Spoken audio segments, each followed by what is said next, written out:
नमस्कार, मैं पंकज प्रसून। झारखंड के सियासी गलियारों में एक चर्चा बड़े ज़ोर शोर से है और वो चर्चा ये है कि क्या राज्यसभा चुनाव के बाद झारखंड में कुछ बड़ा होने वाला है। वो चर्चा इसलिए क्योंकि अचानक से ईडी की जांच थोड़ी मध्यम पड़ गई है।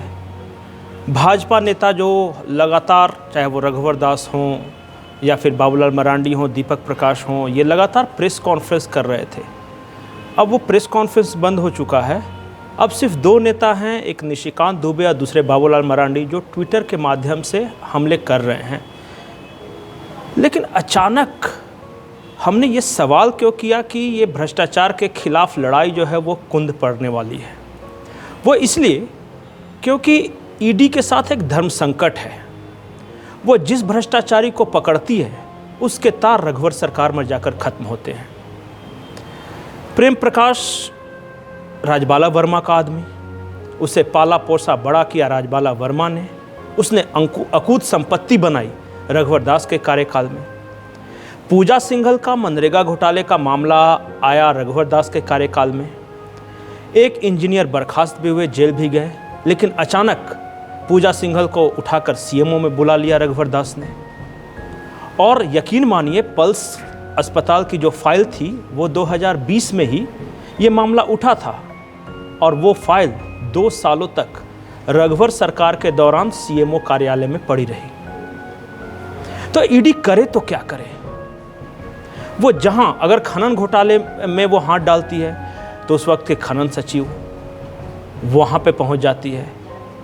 तो आरोप ये लग रहे हैं कि आज जो भ्रष्टाचार का हम बरगद देख रहे हैं उसे पाला पोसा, पानी पिलाया, इसके पहले वाली सरकार में गया। अब ईडी करे तो क्या, किसे पकड़े। 2 और महत्वपूर्ण घटनाएं हैं। रघुवर दास के सरकार के दौरान जो सरयू राय ने आरोप लगाया था कि टॉफी टी शर्ट घोटाला हुआ था, वो फाइल की कॉपी, कहा यह जा रहा है कि जो एफआईआर है उसकी कॉपी हेमंत सोरेन के पास पड़ी हुई है। मैनहर्ट में हाईकोर्ट ने आदेश दिया है जांच का और वो भी हेमंत सोरेन के पास पड़ी हुई है। तो अब भाजपा हमलावर हो तो कैसे हो, क्योंकि जैसे ही कोई मामला उठाते हैं उसकी एक जो पहली कड़ी है वो पिछले वाले सरकार पे जाकर अटक जाती है। और अब जो कुछ भी करना है, जो फाइलें हैं, जो महत्वपूर्ण फाइलें हैं जिससे आग लग सकती है, वो है सीएम हेमंत सोरेन के कार्यालय में।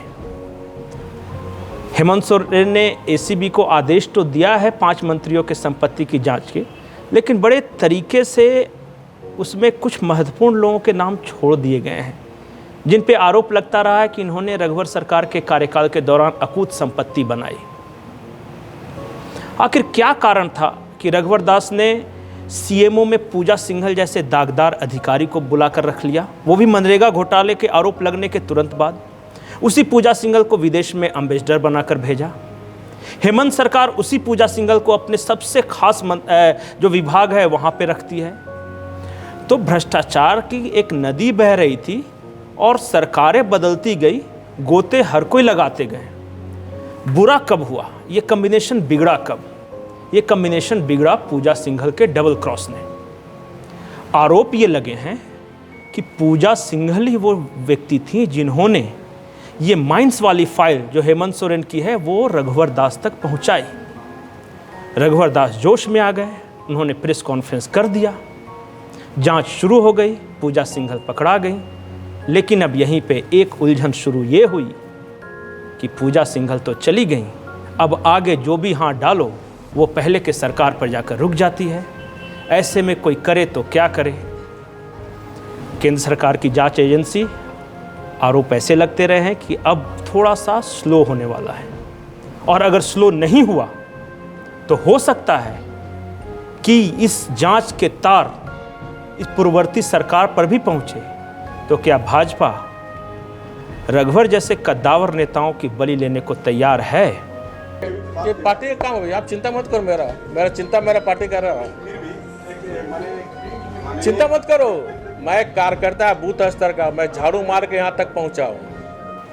सूत्रों के हवाले से खबर ये है कि राज्यसभा चुनाव में रघुवर का टिकट लगभग फाइनल था, लेकिन ऊपरी स्तर से, शीर्ष स्तर से अंत समय में इनका टिकट काट दिया गया। भाजपा के जो सबसे बड़े नेता हैं उन्होंने कहा कि इस नाम के सिवा और कोई नाम दे दो वो हमें मंजूर होगा, पर रघुवर दास का नाम नहीं। नमस्कार।